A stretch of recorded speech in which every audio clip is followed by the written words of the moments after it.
He looks like us. He acts like us. He's a unique feat of engineering. An unflinching substitute who would take the knocks to literally save our skins. We owe him an awful lot. He has saved countless lives.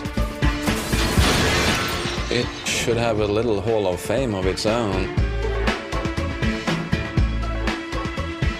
And 65 years of being smashed, crashed and impaled has elevated our unsung hero from understudy to science icon.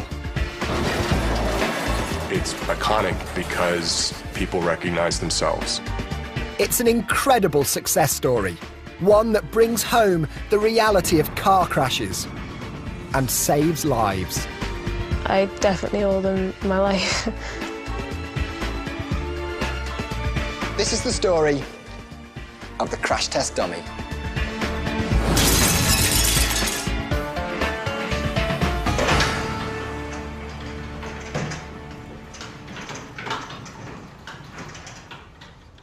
Crash test dummies, or to give them their proper name, anthropomorphic test devices. They are today icons for safety. Instantly recognisable. These blank, emotionless faces with their curious little stickers have become the gold standard for crash testing. But far from being dummies, these fellas are incredibly sophisticated measuring instruments, a finely and precisely calibrated combination of science, technology, engineering and mathematics, capable of recording tens of thousands of data points in milliseconds.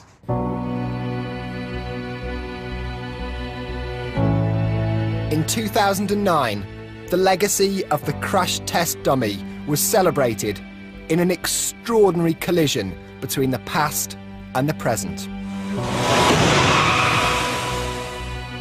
Two dummies met head-on in cars separated by 50 years of crash test research. The classic 59 Bel Air had no safety features. Here, the dummy was unrestrained and vulnerable. In contrast, the 2009 Malibu bristled with modern safety devices, all perfected with the help of the dummy at its wheel.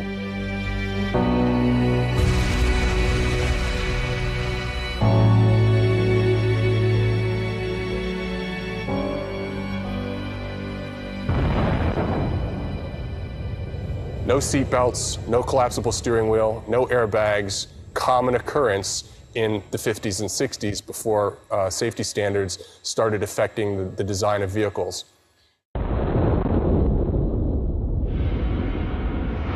The dummy in the Bel Air was crushed as the car collapsed around him. You can see that the steering wheel comes straight back into the face of the crash test dummy. While the dummy in the Malibu was kept safe by its multiple modern safety features. We've got extra high-strength steel in the occupant compartment structure. We've got crumple zones that are designed to crumple. We've got seat belts and airbags doing a coordinated job. What the Malibu does is remarkable. In less than a blink of an eye, it deploys a life-saving airbag, pre-tensions the seat belts, and crumples just enough to absorb the energy and protect the occupant.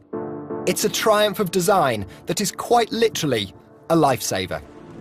A driver in this test would die, whereas that person probably could walk away from the crash.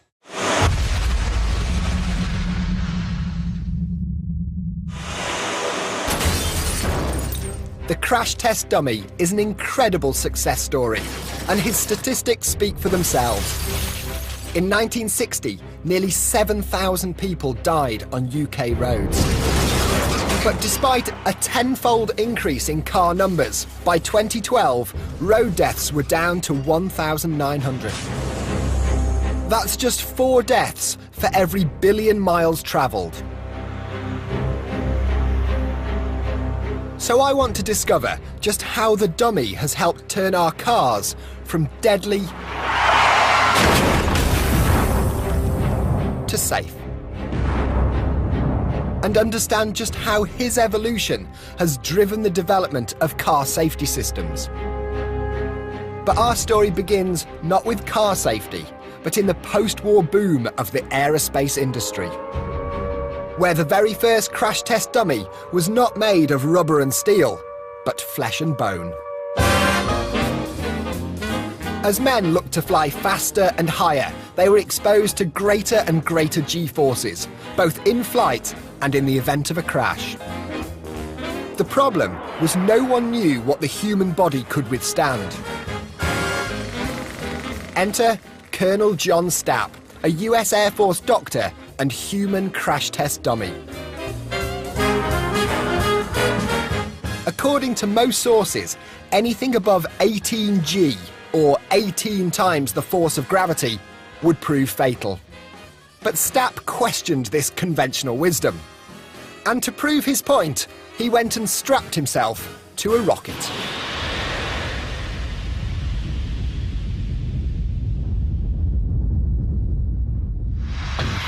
Over the next 8 years, he exposed himself to a series of increasingly extreme tests. Until, on December the 10th, 1954, Stapp became not only the fastest man on Earth, but also the fastest stopping too. As after accelerating to 632 miles an hour, his rocket sled hit the world's most sophisticated water brake. It came to a complete stop in 1.1 seconds. Stapp experienced 46.2 G, the equivalent of a car hitting a wall at 120 miles an hour. Bursting nearly every capillary in his eyeballs, he was left temporarily blind, heavily bruised, but alive. Colonel Stapp gave us an important starting point, and from then on people could look at our biomechanical response to impacts and exactly what we can tolerate. Colonel Stapp was instrumental in making fast jets safer. In fact, they got so safe, he noticed that the US Air Force were, ironically enough, losing more men to car crashes than they were to planes. He then quickly realised his sled work could be adapted for use in the growing debate over seatbelts in the car industry. The problem was Stapp had finally reached his personal limit, and other human volunteers were few and far between.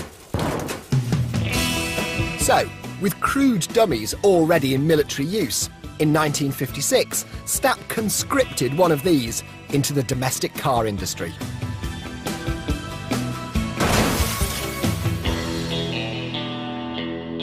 He was called Sierra Sam. Born in 1949, he was named after the Sierra Engineering Company who built him. Weighing in at 200 pounds, he stood upright at 5 foot 10 inches. Built of steel and rubber, he was originally modelled on real US Air Force pilots. They were simply a dummy with movable joints, movable limbs. They were the right height and the right weight. So they may be dropped out of an airplane with a parachute, and the goal of the test was to see if the parachute opened and maybe see if there were any broken parts on the dummy. While Sierra Sam had made pilots' lives safer, his use in the car industry was limited. Although the sight of him, ejected from a car crashing, provided shocking visual data, his crudely jointed limbs meant he didn't sit in the car like we do. And his inaccurate weight distribution meant when the car crashed, he didn't act like a human occupant. This lack of human-like responses meant his so-called biofidelity was low. Crash dummies need to be designed so they behave the way a human would behave. As an example, the ribs of a crash dummy are designed so they compress the same amount as a human rib cage would compress. The difference is the dummy's ribs are designed not to break. Instead, we measure injury risk from that crash test. Although he didn't make the grade, Sierra Sam is considered the grandfather of all modern dummies, providing the inspiration upon which later dummies would build, as they set out on a quest for greater, more improved biofidelity. As our amount of biomechanical data improves, our knowledge of what happens in real-world accidents improves. These actually get reflected back into the dummies.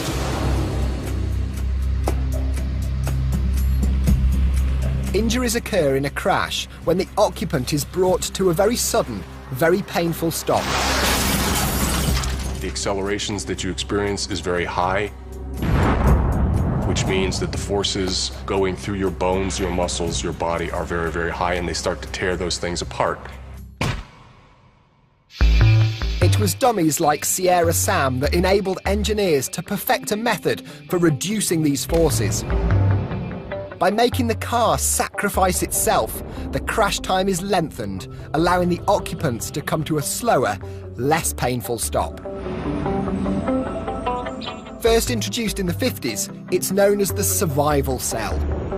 The front and rear of the car is allowed to crumple, while the occupant compartment is reinforced.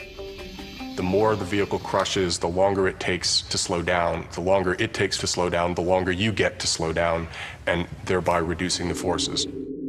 It's a very effective innovation.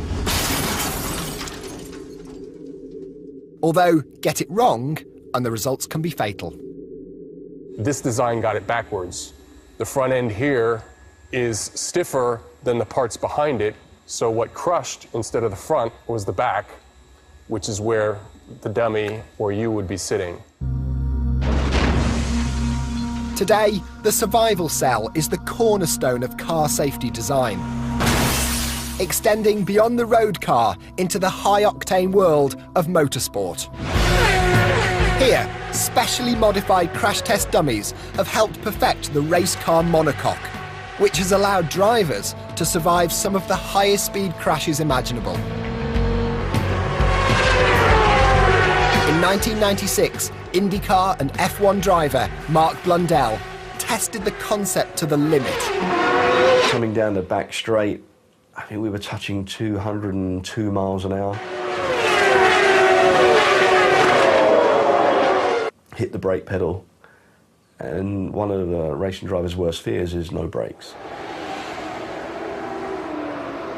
I basically took a decision that what I needed to do was to hit the car in front of me before I hit the concrete wall, because I knew at that speed, hitting concrete, the chances of me surviving was slim.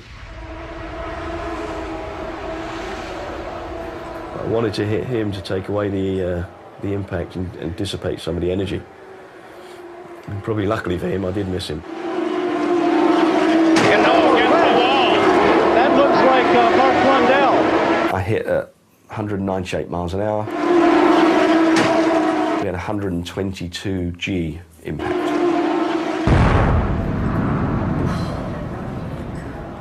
The car does everything it's designed to do. The engine breaks away from the monocoque. The front of the monocoque was damaged, but that sort of broke my impact. That disintegration is good.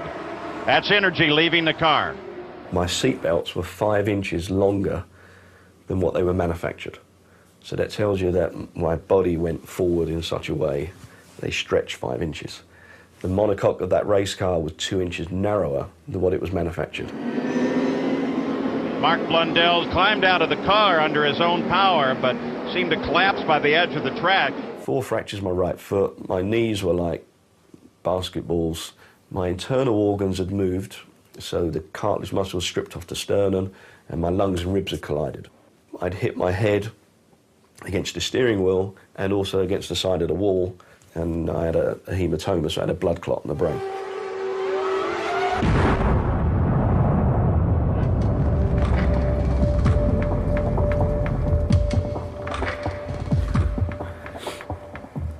Lucky boy, really. Mark's car exceeded its design criteria, safely cocooning him in a survival cell.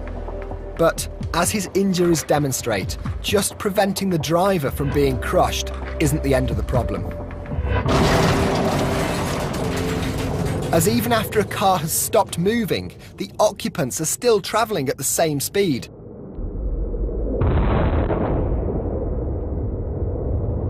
Here, they're about to have not one, but 2 further crashes. Firstly, they hit anything inside the car, such as the steering wheel or windshield.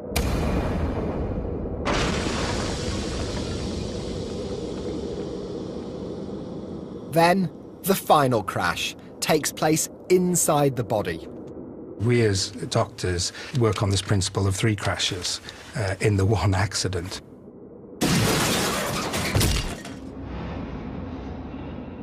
Inside the body, the organs are still moving. So the third and final crash is when those internal organs impact on the inside of the chest. In the case of the head, it might be the brain tissue itself coming into contact with the skull. This internal collision can cause as serious injuries as any direct impact. Collapsed lungs, ruptured arteries and brain hemorrhages are among the most common suffered in car crashes.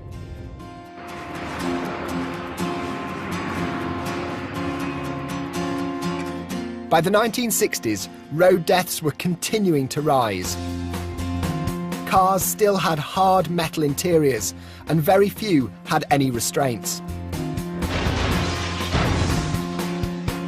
The next challenge for engineers was to find an efficient way to keep the occupants safe inside the car. What the restraint system has to do is actually to absorb the kinetic energy of the person inside the car, keeping his accelerations level down as low as possible. In the US, celebrated political activist Ralph Nader published his damning book about the American car industry. Unsafe at any speed had revealed many US cars were dangerous to operate. Action was needed. Crude dummies like Sierra Sam had already proved that lap belts usually did more harm than good. But to develop a safe 3-point system, a more human-like dummy was called for. The geometry of a seatbelt system is important. The routing of the belts are important. The lap belt has to ride low so you can interact with your pelvic bone, so your pelvic bone helps to slow you down in a crash.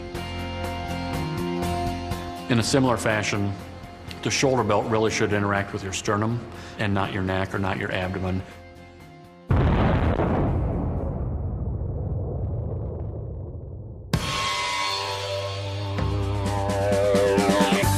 So as the cool cats of the 60s turned on, tuned in and dropped out, the first true automotive dummy got wired in, smartened up and sat down.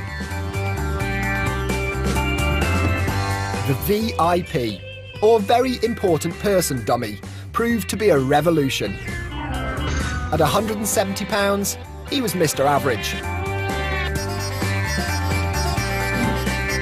His improved weight distribution, articulated joints and a realistic pelvic structure meant for the first time he sat in a lifelike driving position. Added instrumentation now gave engineers valuable data so they could develop the 3-point seatbelt.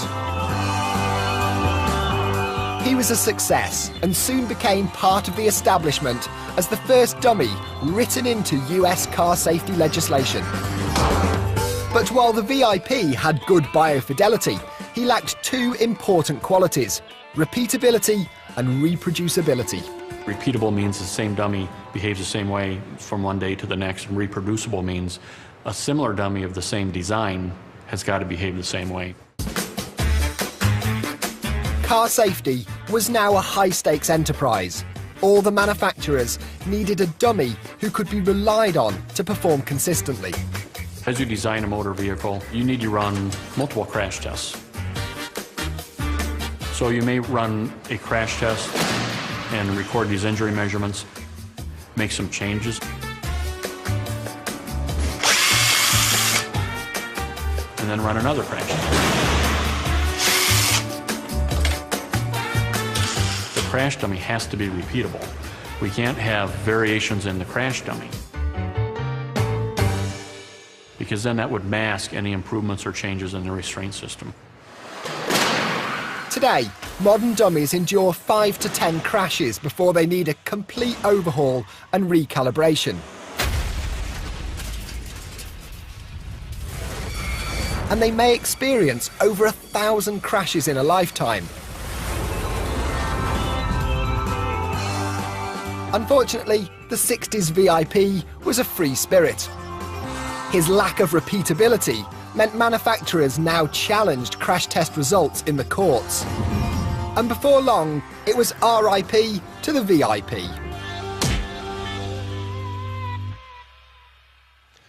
The controversy over the VIP dummy had shown manufacturers that they needed to come together to produce a new global standard in dummy design. Calibration and repeatability were key to these aims.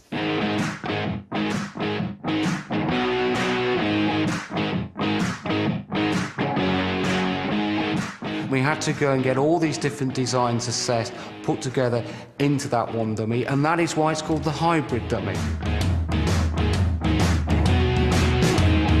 In 1971, along with glam rockers and punk shockers, came a new dynasty of rubber crash stoppers. General Motors had forged a successful marriage between the Sierra and VIP dummies.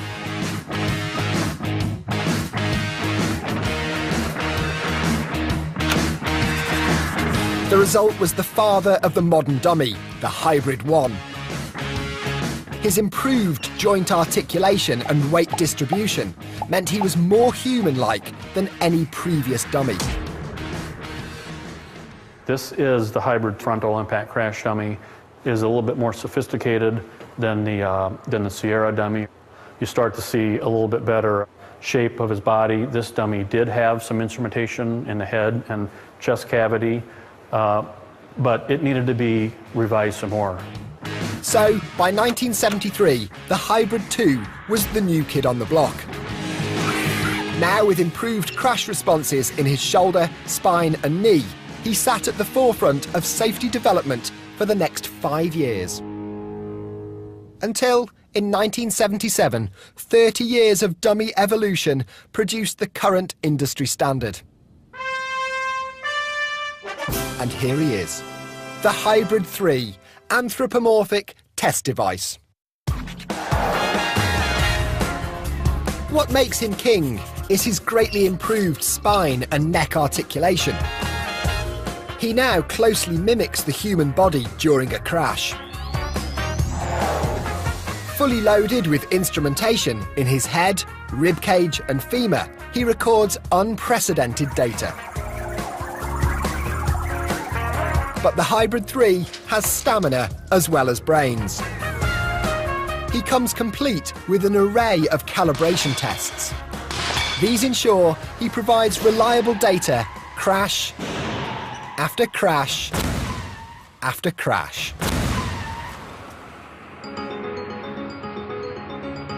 I want to discover what makes the Hybrid 3 the frontal crash test dummy of choice over 30 years on.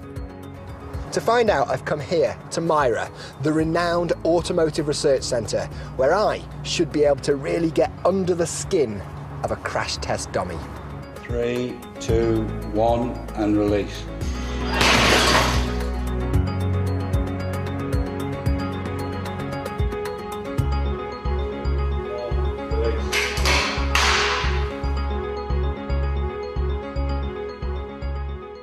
Welcome to our dummy certification lab, and let me please introduce you to one of our Hybrid 3 crash test dummies. Dr. Tony Payne is MIRA's dummy guru. The important thing is we're looking at those parts of the body which are like to cause life-threatening injuries. First, off with his head, which is fitting as the head and neck are the most vulnerable parts of the body. There we are. There's the pin. And now we can actually take the head off the top of the neck, and there you are, 4.5 kilograms of dummy head. You wouldn't have thought it, would you? No. There's a lot of mass there, which there you then see instantly why the neck's so vulnerable. This 6-axis load cell records the forces exerted at the very top of the neck. In a typical 30-mile-an-hour crash, the head can experience an acceleration of up to 35 G. And are the loads measured at this specific point because that is the most vulnerable part of the skeleton? That's right. And if you actually dislocate the spine there or fracture the vertebrae, there's limited chance of survivability. Obviously, within your head, you've got an extremely precious item. Yes, yes. Your brain. And I guess in here, we find the brain cavity of the crash-test dummy. Instead of a brain, the dummy is equipped with accelerometers, which record what happens to the brain during a crash. When you put the grey matter under high accelerations, you actually rupture the blood vessels on the surface of the brain or the neurons within it. But the other severe problem you've got is where the brain itself separates from the inside of the skull. That causes a severe amount of hemorrhaging into the brain cavity and can lead to a fatality. When I first come in and I'll look at the dummies and think, oh great, it's a crash test dummy. And then when you put into context what their job is, it all becomes a bit more stark. If we drop that down through the pins, there we go. And there's the arm. Yeah. The arm is actually instrumented because injuries to the arm are not life-threatening. There we are. That's the jacket. The chest is another highly vulnerable area. So the dummies have this realistic rib cage. It's designed to measure impacts and crushing forces that could crack or break the ribs. The human body can withstand one cracked rib without serious injury. It's when you have multiple cracked ribs is in fact that we have a problem then with the integrity of the chest cavity itself and difficulty in breathing. Okay. It's all very real when put in those terms, and you realise that these dummies, they do a very important job that no person could do. Just get its stomach out. Oh, so there we go, I've got its stomach out. That's it, he's gone. Oh, there you go. Our dummy dissection is almost complete, and the final life-threatening zone is the upper leg. I was under the impression that your thigh bone, your femur, was the biggest, strongest bone in your body. Why is that such then a vulnerable area? What happens in an accident is the whole body actually moves forward and the knee makes contact with the lower part of the instrumentation panels. This femur will not just actually go and break, you could actually shatter them. Now that shattering may actually rupture your femoral artery, causing considerable hemorrhaging. The way you put it sounds very technical and medical, but the bottom line is that there's the potential there to shatter your thigh bone and then bleed to death. Yes, it's a life-threatening injury. There we are. Right. Now, the most striking thing about taking apart a crash test dummy is realising how vital all the components are and the job they do, but also the vulnerability of certain parts of the body. And as Tony has described the mechanism of potentially fatal injury, you realise that there is simply no substitute for a well-made anthropomorphic test device. The Hybrid 3's modular, robust design is the key to his success. Soon, he was the global standard, helping manufacturers perfect their restraint systems. But with the travelling public coming in all shapes and sizes, it became obvious one size didn't fit all. The critical point is that people sit differently in cars.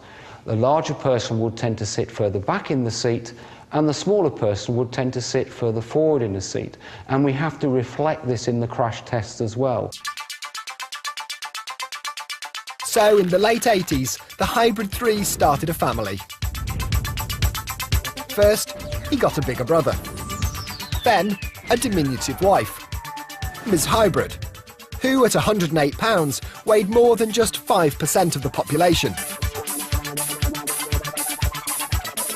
Then came the kids, ages 10, 6, 3 and a newborn.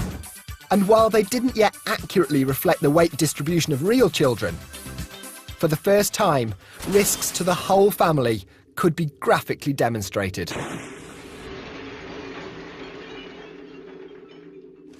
Accidents you dread most, children, obviously. Children being involved in road traffic accidents are without doubt the worst type of road traffic accident. Just by virtue of the emotion and the futility of it all. The tragic nature of accidents involving children is the primary driver in the development of both child restraint systems and more sophisticated child dummies. It's a problem all car manufacturers take seriously. But it was the Swedish car giants Volvo who were the first in the world to trial a rear-facing child seat in 1964.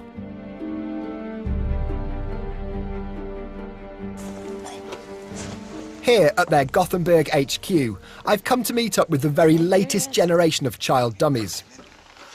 Lotta Jakobsen is their child safety specialist. She's going to show me how these new Q dummies have helped tackle the dangers of transporting very young children. Smaller children, their heads are relatively less well supported for their mass. Yeah, absolutely. I mean, the head is proportionally heavy and the neck is really not developed yet. It's not strong. The muscles are really not really developed. And that means that in case of the head going forward and the body stays in position, shearing is more likely to occur. As a consequence, even a relatively low-speed crash can cause serious injuries to a forward-facing child. Repeated dummy tests have shown that children under 4 are 5 times safer if they travel in rear-facing car seats. This is the only way we can fix it, because simply the head is too heavy and the neck is too weak. I take it this is for the... Even once the kids grow up, the older child dummies play a vital role in making sure the forward seat properly restrains the child. Oh, sorry. Oh, well, he doesn't feel much pain.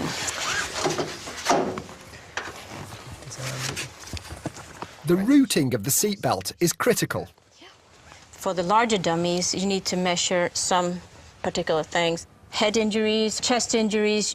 If you're not in a booster seat having the lap belt over your thighs, you are very likely to sustain an internal organ injury in the lower abdominal region. I think it's interesting how the evolution of dummies and the evolution of car safety technology go hand in hand. Yeah. You need one to validate the next. Absolutely. I mean, really, the dummies are our substitutes, because we can get a lot of information from real-world crashes where humans are involved, but you can never, do development based on that if you don't have any tool to check it in the laboratory environment. So that's why they have a very important purpose.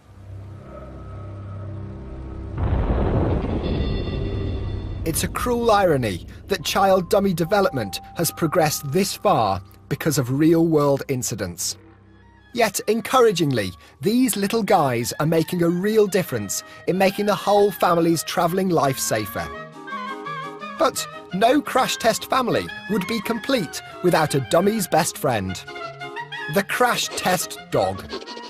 And while he may look cute, he serves as a sober reminder that unrestrained, even a small dog can become a deadly missile.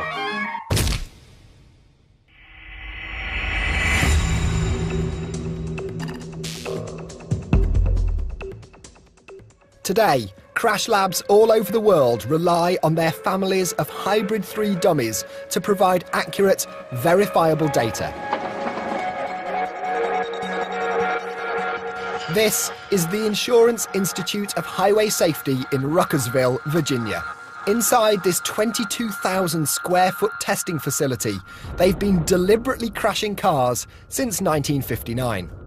We do a number of different kinds of tests. We do frontal crash tests where the front of the vehicle gets damaged. We do side tests where we crash something into the side of a vehicle. We do tests that simulate what happens when your car is struck from the rear. The Institute's engineers are preparing for a new and difficult test called the frontal small overlap.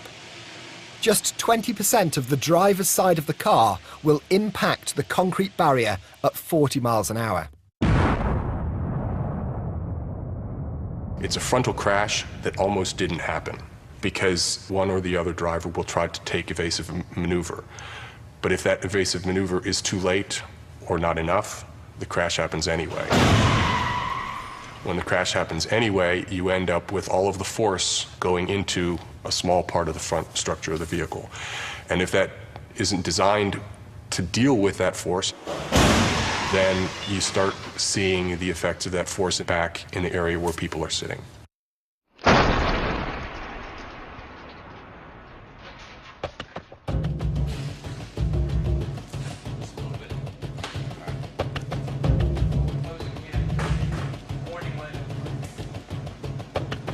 taking the knocks today is this Hybrid 3 frontal crash dummy. The question is, will he survive? The dummy is the reason we do this. We don't care so much what a vehicle does, as long as the person in the vehicle survives the crash. Feeder in line. Engineering technician Tyler Ayres makes sure our dummy is seated in exactly the right position. See, the non-sticky side is to the wheel. We just take the fingers to each other so he won't let go, but the steering wheel can still move freely going down the runway. A crash test is a scientific experiment, and one of the things that we want to be able to do is have the experiment done in this laboratory be repeatable at other laboratories. Center. 1 and 2. Center. Looking at about 0.2. Yep, 0.2. There you go. Please. If we did the crashes willy-nilly, then the results that we see would be a result of variation in the tests themselves as opposed to variations in the vehicle designs. 264. 264. 372. 372. Our dummy will transmit over 30 channels of data to computers secured in the car, creating over 30,000 data points from his key life-threatening zones. We will receive accelerations in his head, bending forces of his neck, fore and aft, left and right, chest compression, forces into his hip, leg loads, upper, lower, knee. 1/10 of a second, we get all of that. 1/10 of a second is 10 days of work. Our dummy's survival is partly dependent on how well the car's airbags perform. Today, airbags are fitted as standard to all cars, acting as a supplemental restraint system to the seatbelt. First fitted to US cars in the early 70s, they began appearing in the UK from 1980. They pull off an incredible feat, inflating and then beginning to deflate before the occupant hits it. In a crash, this all takes place in less than 2/10 of a second. This car has multiple airbags in the steering wheel, door, and even the footwell.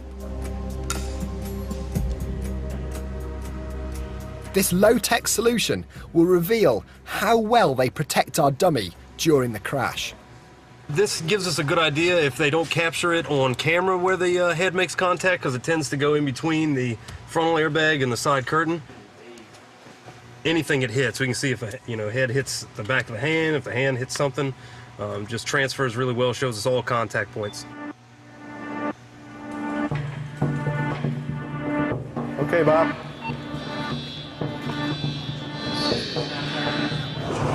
Everything is now set. 19 high-speed cameras will capture the crash at 500 frames per second. 10 days of planning and preparation will be over in a split second. Only then will the engineers know if our dummy has survived. Sent message received, sent received. So I sit here making sure that my connectivity stays up. That's the only thing I look at now. Dummy's set, nothing I can do about him. Charging is now complete. 3, 2, 1, underway.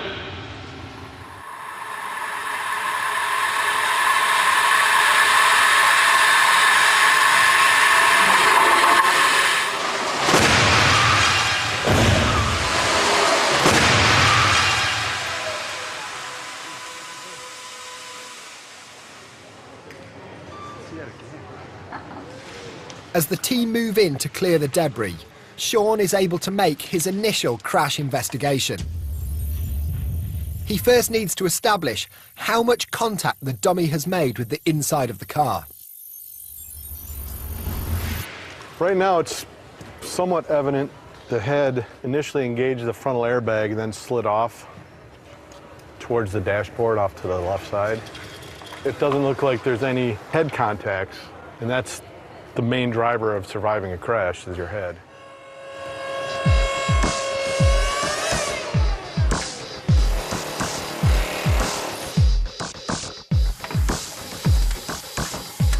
Impact has deformed the driver's door, trapping the dummy inside.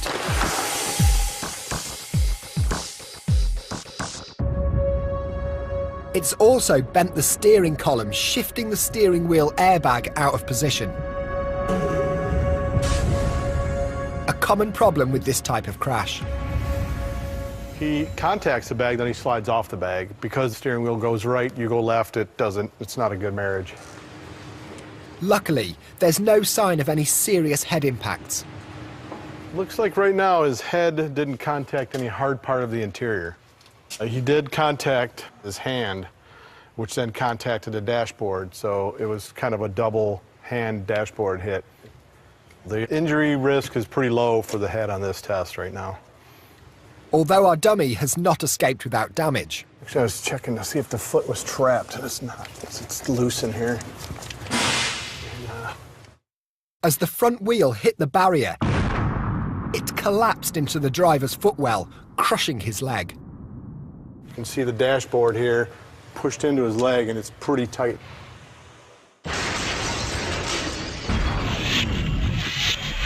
Our dummy's internal data shows the leg injuries would be severe, but not life-threatening. We would have a very sore, if not broken, left leg and a possible headache. Other than that, you're alive.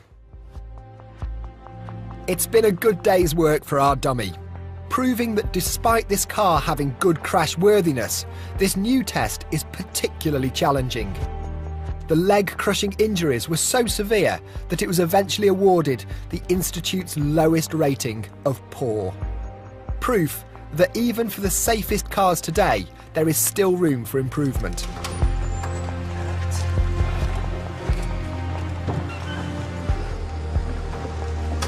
But not all crashes are frontal.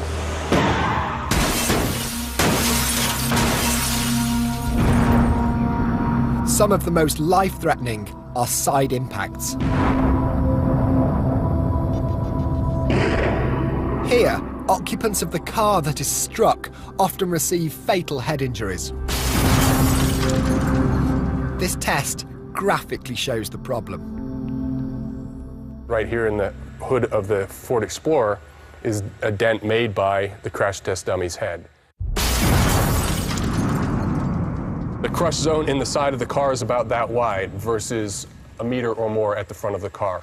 So it's a trickier job to provide the same level of protection in the side as it is in the front, simply because the safety engineer has less to work with.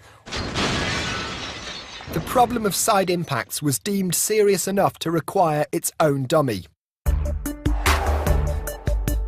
SID, or the Side Impact Dummy, is a close cousin of the Hybrid 2. He was first conceived in the early 80s. Since then, continuous refinement has developed dummies that accurately measure the lateral forces exerted on the ribs and pelvis. The injuries we see in side impact are actually subtly different to the injuries we get in frontal impact, and therefore we need to have a specific dummy to actually go and replicate those injuries. SID helped develop the inflatable side airbag. It's an ingenious solution that evenly distributes and dissipates the violent forces involved in a side impact. They have had a dramatic effect on reducing injuries. Simply fitting those inflatable curtains and airbags that protect the head reduces the likelihood that people die in fatal crashes by about 40%. Anna Drysdale and Colleen Tebble owe their lives to the SID dummy. I just remember thinking in my head, this is it. This is just how it's going to end. In June 2009, Anna lost control of her car at 60 miles an hour. I could just remember the sensation of like the spin and just being flung around, and the noise, it was really loud. It left the road and had a violent side impact with a tree. The impact and the stop is almost non-describable because it's so sudden and it's so shocking. It's a huge violent crash and then all of a sudden it's deathly silent. Colleen escaped relatively unscathed, but Anna had a broken femur. It was just one of her multiple injuries. Severe lacerations to my right arm, lacerations to my head. I'd broken my thigh bone. I was in hospital for 6 days and I was in a wheelchair for 12 weeks.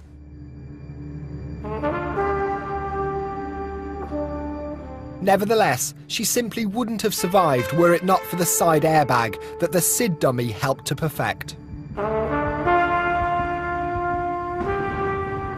I actually went to see the car when I was still on crutches. And the person who brought the car over said, "Oh, I gather you're in this crash." And I said, "Yes, I was the driver." And he went very pale. And that really, really shocked me. And it was like, wow, if you didn't think I'd be able to get out of this, then I'm very lucky to be here. I owe my life to the crash test dummies and airbags and car safety, and that's without a doubt, because I could have very easily been taken away in a body bag.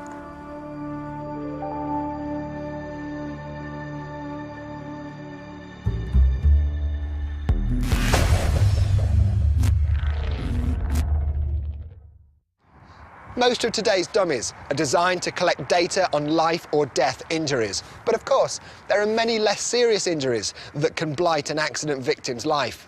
Here at the Motor Industry Research Centre in Thatcham, they have a specifically designed dummy to test for potential injury that at the very least could be a pain in the neck.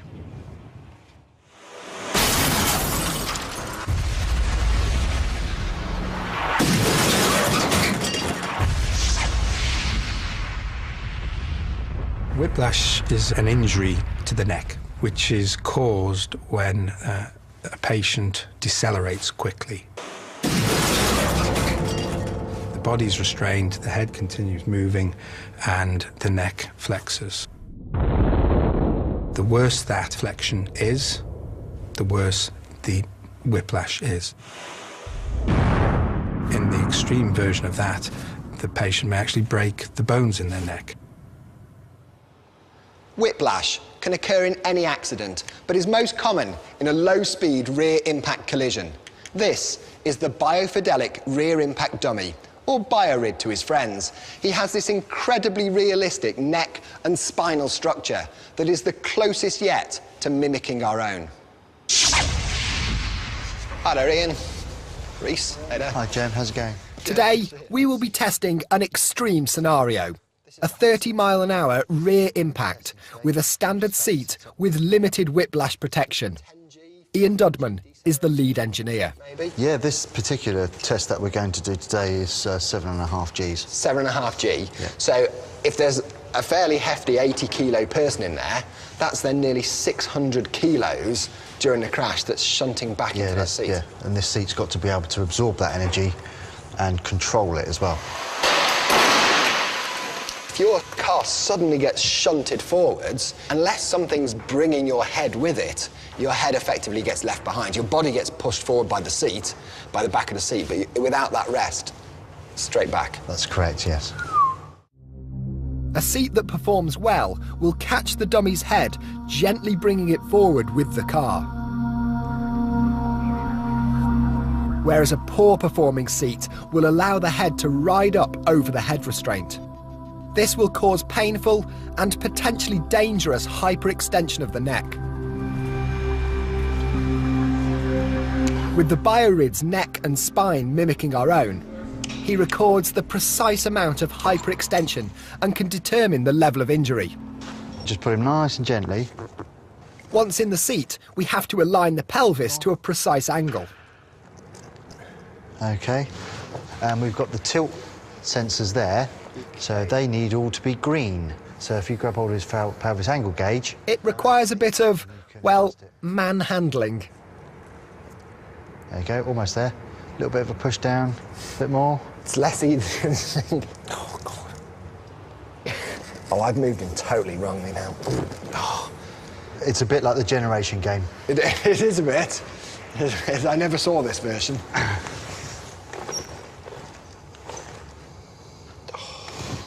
If only I'd have known that technique.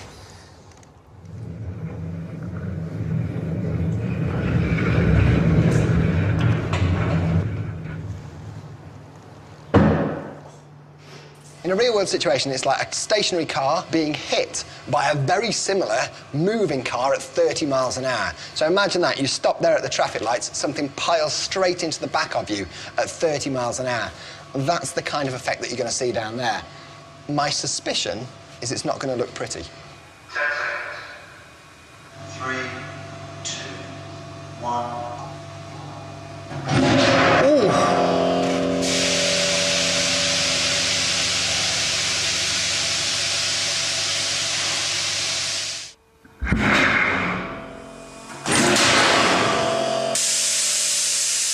I didn't think it was going to be quite that harsh. It just piled through the back of the seat.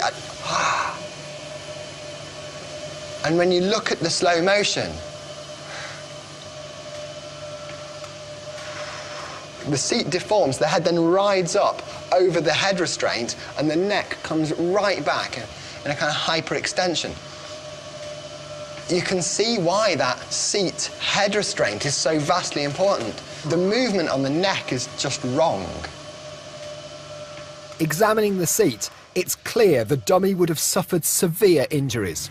The dummy has seen hyperextension as the head did go clearly right round the top of the head restraint, and you can see the marks here in the silver tape where the vertebrae have actually dug in to the silver tape instead of the back of the head being supported really nicely in the centre of the head restraint.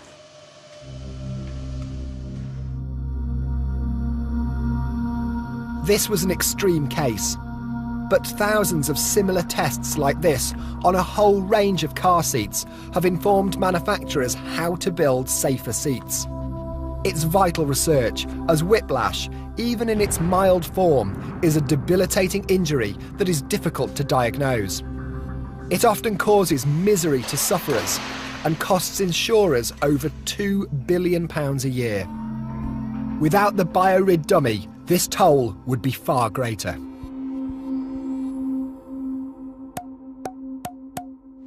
The Hybrid 3, in all its various forms, has been the dummy of choice for nearly 30 years. But, like every great champion, there is always a young pretender waiting in the wings. And in the dummy world, the new kid on the block is called Thor. And with his impressive array of technology, it really does look likely he will become the new god of safety.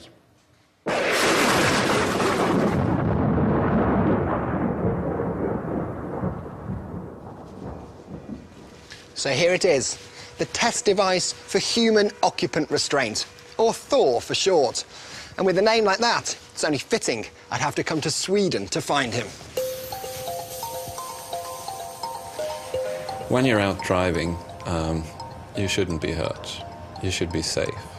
And what we've been trying to do for the past 100 years is making sure that that's what happens. We're getting better and better at it.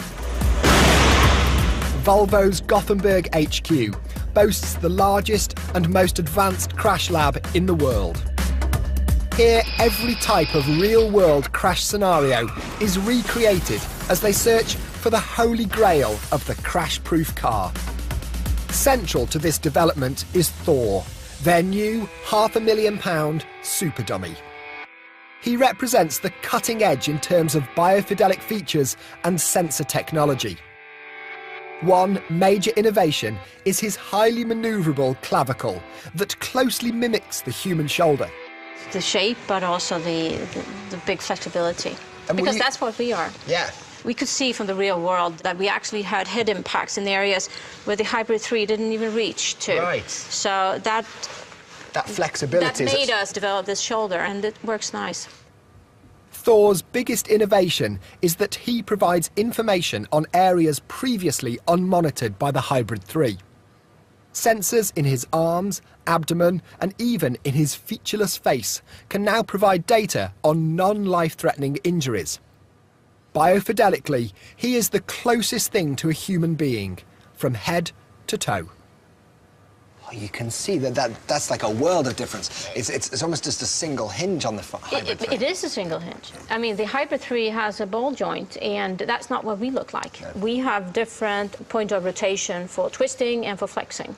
And I guess in ankle injuries, again, you wouldn't necessarily put them down as life-threatening, but there's been a lot of work gone into establishing what happens with the ankles. Ankle injuries can give long-term consequences because of its complexity in the, you know, in a joint, but also because of load transfer, so that we have the correct load transfer from the floor up to the dummy.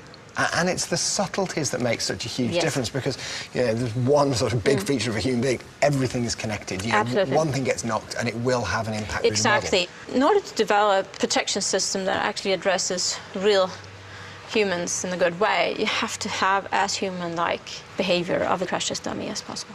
And still, we have to remember that this is primarily a measurement tool that needs to be repeatable, perform the same way every time. So, yes, that's the challenge here, to make it as sophisticated and biofidelic as possible, but still being very repeatable. That's the challenge for us engineers. That is the challenge. That's what you do.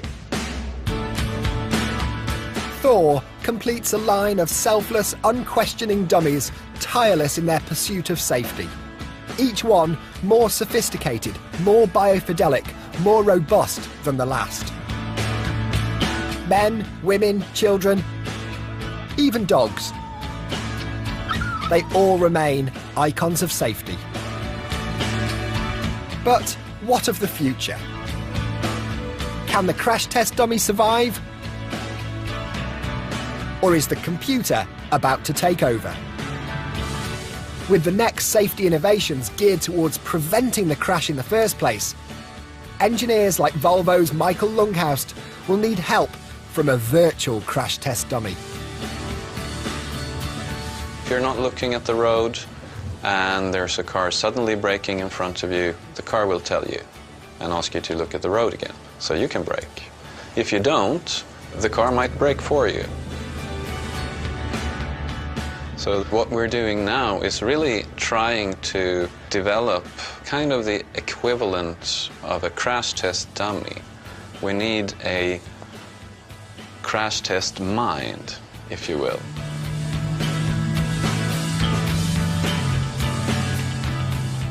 But it's a long journey, and we prefer to stay on the safe side, so we'll keep our dummies employed for a foreseeable future. The crash test dummy, a unique feat of engineering. It's a highly evolved, superhumanly strong lifesaver, who, for over 65 years, has played a part in all our lives. I think there's a great history to them, and I think there's also a great future to them as well. All of us owe a debt of gratitude for our family of crash dummies who've really taken the hit in these crash tests. I mean, simply put, there are many, many people walking around today that owe their lives to crash test dummies.